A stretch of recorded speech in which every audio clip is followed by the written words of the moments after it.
সরকার যে rule set করেছে সেটা মানছে। আমরা যথাসাধ্য চেষ্টা করছি মূল্যগুলো সহনীয় পর্যায়ে নিয়ে আসার জন্য।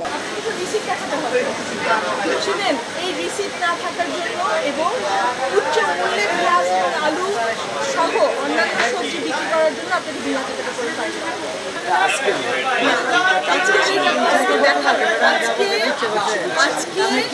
কত করে কিনেছেন আমি ধরে নিচ্ছি। শুনেন, যেহেতু আপনি আমাকে এটা দেখাচ্ছেন আপনি কালকে কিনেছেন, আপনি তো প্রতিদিন কিনে আনছেন।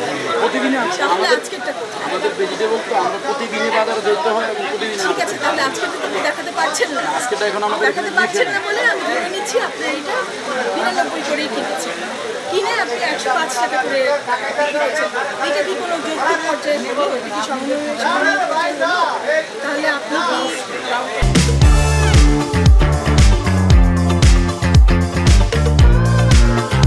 সরকার যে রুল সেট করেছে আপনারা সেটা মানছে?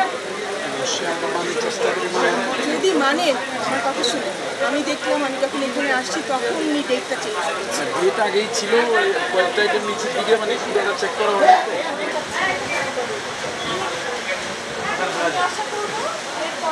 যখন আসবো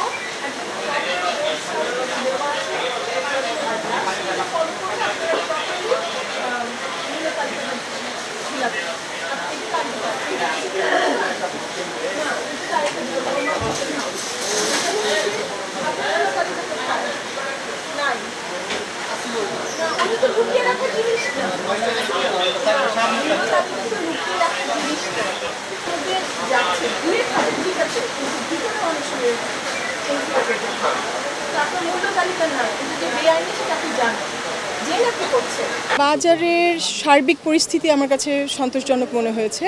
তবে কিছু কিছু জায়গায় যে ব্যত্যয়গুলো ঘটেছে সেগুলোর জন্য আমরা অ্যাকশন নিয়েছি, ফাইন করেছি। যেমন মূল্য তালিকা ছিল না, কেউ কেউ যতটুকুন দাম হওয়া উচিত সহনীয় পর্যায়ে রাখার জন্য দাম সহনীয় পর্যায়ে রাখার জন্য বাণিজ্য মন্ত্রণালয় যথাসাধ্য চেষ্টা করছে, খুব আন্তরিকভাবে চেষ্টা করছে যেন বাজার মূল্যটা সহনীয় পর্যায়ে রাখা হয়।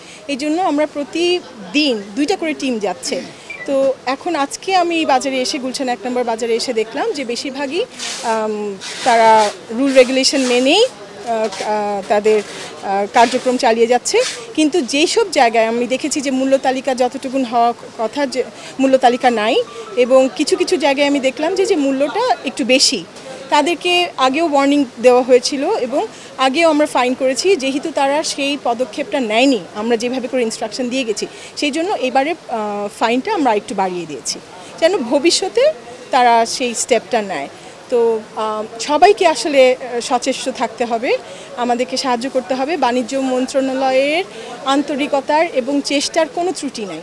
আমরা যথাসাধ্য চেষ্টা করছি মূল্যগুলো সহনীয় পর্যায়ে নিয়ে আসার জন্য।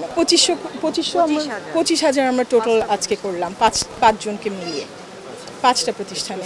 না, শুধু মূল্য তালিকার জন্য না, ইম্পোর্টার ট্যাগ থাকতে হয়, যেগুলো ইম্পোর্ট করে নিয়ে এসছে। আমরা ইম্পোর্টার ট্যাগ পাইনি। যে কোনো ব্যত্যয় হলেই আমরা তখন তাদেরকে ওয়ার্নিং দিচ্ছি, কাউন্সেলিং করছি এবং ফাইন করছি। তো এখন এটা ডিপেন্ড করছে যে আসলে ব্যত্যয়টা কতটুকুন, সেটার উপর বেস করে আমরা ফাইনটা করছি। বেশিরভাগই মানছেন, কেউ কেউ মানছেন না। যারা মানছেন না তাদেরকেই আমরা ফাইন করছি এবং তাদেরকে আমরা বেশ কয়েকবার ওয়ার্নিং দেওয়া হয়েছে, তাদেরকে ফাইন করা হচ্ছে। কিন্তু যখন ফাইনটা আমরা যতটুকুন আগে ফাইন করেছি সেইটার পরেও যদি এসে দেখি আবার ব্যত্যয় ঘটেছে, তখন আমরা ফাইনের পরিমাণটা বাড়িয়ে দিয়েছি। সেটাই। Thank you.